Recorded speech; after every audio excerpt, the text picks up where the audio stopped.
You know, for over 400 years, one play has pretty much defined the very idea of tragedy.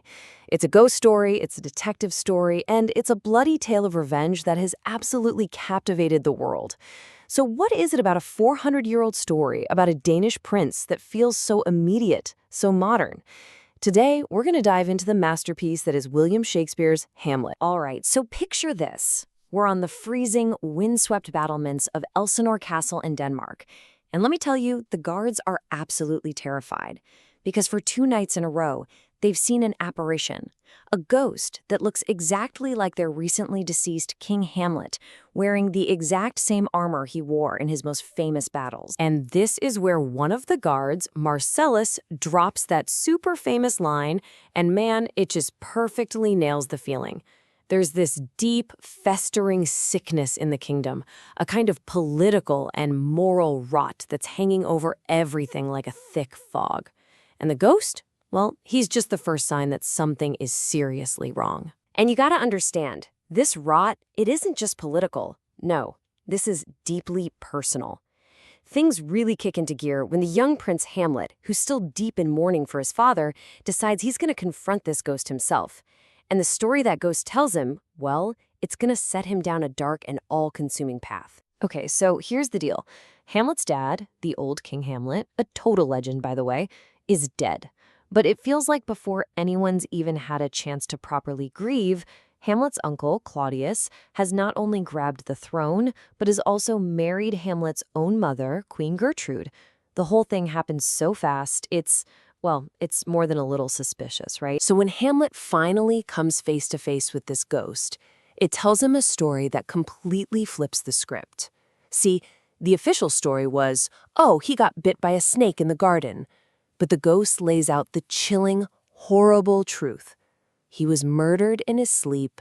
Poison was poured into his ear by the very man who now wears his crown and sleeps with his wife, his own brother, Claudius. So you can imagine this changes everything.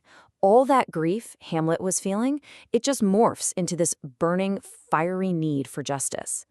He suddenly has this terrible secret mission, and it's about to become his one and only obsession. This is the ghost's direct order to him.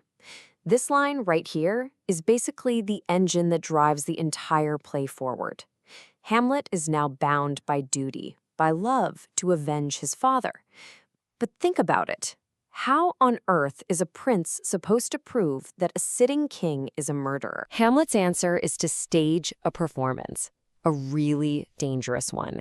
He decides he's going to put on what he calls an antic disposition. Basically, he's going to pretend to be completely, utterly insane.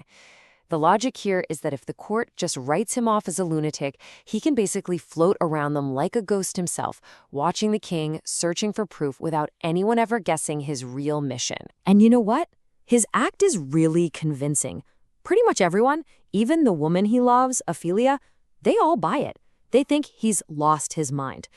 But the king's top advisor, this guy Polonius, he notices something's a little off. He feels like behind all the crazy talk and bizarre behavior, there's some kind of logic, a method to the madness. But carrying this weight, this mission, it really starts to take a toll on him. And this brings us to probably the most famous moment in all of literature, where Hamlet's fake madness starts to feel an awful lot like real despair. He's so completely overwhelmed by it all that he asked himself the ultimate question. Is it better to exist and suffer, or not exist at all? Now, this isn't just a simple question about suicide. It's way deeper. It's this profound philosophical wrestling match he's having with himself. He's weighing the pain of living against the absolute terror of what might come after death. And in the end, it's that fear of the unknown, that undiscovered country, as he calls it, that just paralyzes him. And that right there, that's the heart of his famous inaction. Okay, so after all that heavy soul-searching, Hamlet finally decides to stop thinking and start doing.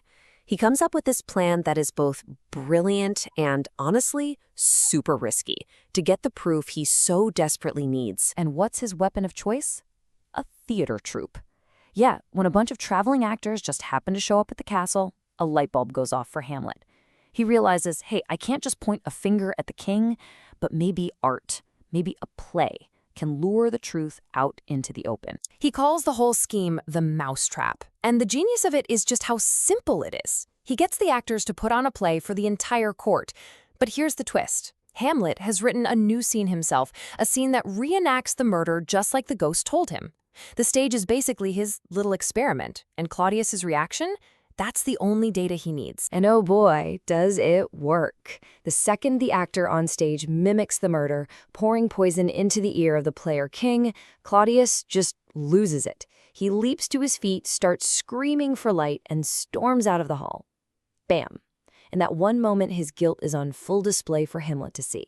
The mousetrap just snaps shut. But this huge win for Hamlet is also what sends the whole story spiraling into tragedy. So right after the play, Hamlet goes to confront his mother, Gertrude. He hears a noise behind a tapestry, and thinking it's Claudius spying on them, he just whips out his sword and stabs right through it. But it's not the king. It's that nosy advisor, Polonius. And that mistake, that is the absolute point of no return. Killing Polonius, even by accident, is like knocking over the first domino. It sets off this horrific chain reaction of death and disaster that's going to take down the entire Danish court. And the fallout is just immediate and catastrophic. First, the murder sends Polonius's daughter, Ophelia, into this heartbreaking spiral of madness, and she ends up drowning. That, in turn, brings her brother Laertes storming back from France, breathing fire and wanting revenge for his father and his sister.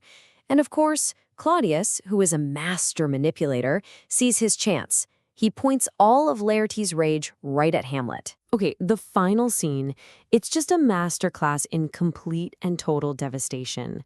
The plan is a rigged fencing match, but it goes wrong in almost every way imaginable. Queen Gertrude accidentally drinks a cup of poisoned wine that was meant for Hamlet. Laertes manages to wound Hamlet with a poisoned sword, but then in the scuffle, they swap swords. Now Hamlet has the poisoned blade, and he wounds Laertes back. As he's dying, Laertes confesses the whole plot, and with his last ounces of strength, Hamlet finally gets his revenge, forcing the poison down the king's throat before he collapses and dies himself. And then, silence. The stage is just littered with bodies. The entire royal family is gone. So after all that carnage, you have to ask, why? Why are we still obsessed with this story? What is it about this 400-year-old play that just haunts us? I mean, just think about that iconic image, right? Hamlet, holding the skull of Yorick, who was the court jester when he was a kid. And this scene, it's not really just about death. It's about what it means to be alive. He's staring right into the face of his own mortality and asking, what's left of us when we're gone? You know, our legacy, our memories. Does any of it even matter? And I think that's the secret. That's why this play has lasted for so long. It doesn't hand us easy answers. Instead, it hits us with these huge, inescapable questions. Is revenge ever really right? What's the difference between how things seem and how they really are? Where's the line between sanity and madness? See? These are our questions, not just some Danish princes from 400 years ago. So in the end, after all the ghosts and plots and death, we're just left with him, Hamlet. So who is he? A noble hero? A cold-blooded killer? A brilliant mind just trapped by his own thoughts? There's no easy answer. There's no one label that fits. And that mystery, that incredible, haunting complexity, that's why, even after 4 centuries, we're all still trying to figure out who Hamlet really is.